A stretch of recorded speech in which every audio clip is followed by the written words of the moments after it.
piece of African-American history is slowly disappearing across the United States. 100 years ago, Rosenwald schools were built to educate black children.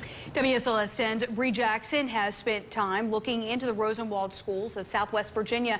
And tonight, she shows us how the schools got started and their place in history. These schools date back to 1913. Julian Rosenwald, one of the owners of Sears and Roebuck, along with Booker T. Washington, developed plans to provide quality education for African Americans. They established 5,000 Rosenwald schools in 15 states across the South. More than 350 were right here in the Commonwealth. Today, 10% of the schools remain nationwide. As I found out, some people take pride in Rosenwald schools, while others look back with a sense of disgrace. Every day, people passing through Rustburg, Virginia, drive by a hidden jewel. At this intersection of Village Highway and Red House Road sits what looks like an old boarded-up building, but this was once the heart of Campbell County's African-American community. The life, the connectiveness between students and teachers and the community, it was the center of life. Millicent Nash and Dolores Hicks attended the Campbell County Training School in 1956. The two longtime friends showed us what's believed to be one of the largest Rosenwald facilities in Virginia.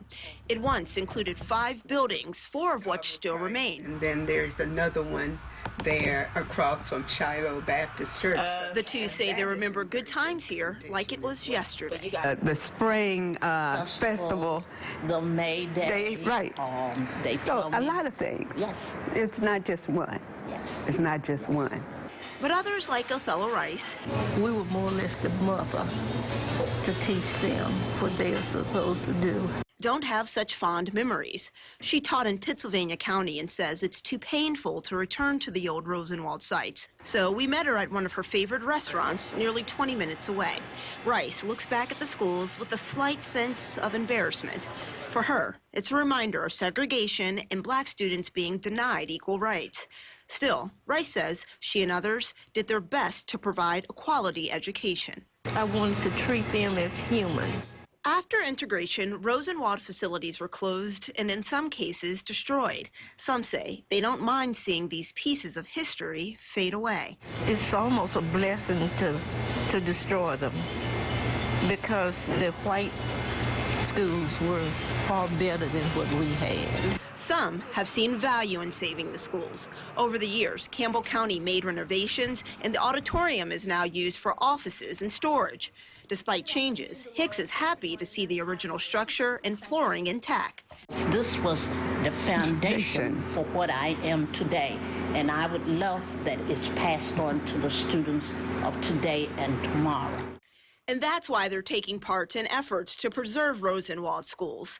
Through personal stories and accounts of these buildings, researchers like Sonia Ingram hope to fill in gaps in our nation's history. You don't hear a lot about that time in between, when the slaves were freed, what happened after that. Ingram and others want to tell those stories by documenting dozens of Rosenwald schools across the Commonwealth.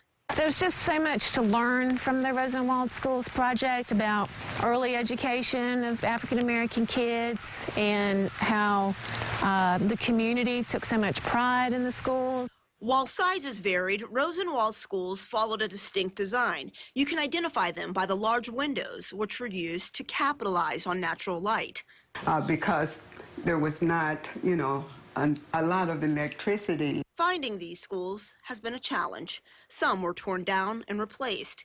Ingram believes this Elks Lodge in Pennsylvania County was once Shockoe Elementary, the school where Rice taught. It was a struggle for them. They had to struggle.